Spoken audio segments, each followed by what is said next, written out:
Did you know that not all atoms in a liquid are actually moving? It sounds crazy, but scientists have just discovered something that could change how we think about the states of matter.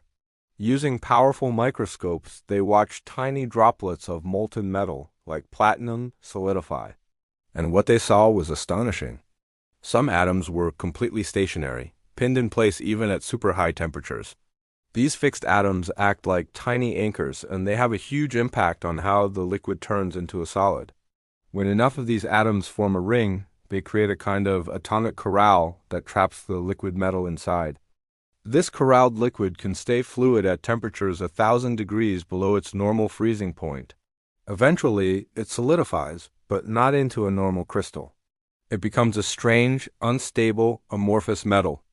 This groundbreaking discovery could lead to new materials that combine properties of both liquids and solids, and even revolutionize technologies like self-cleaning catalysts for a cleaner future. It's a whole new phase of matter right before our eyes. Thanks for watching.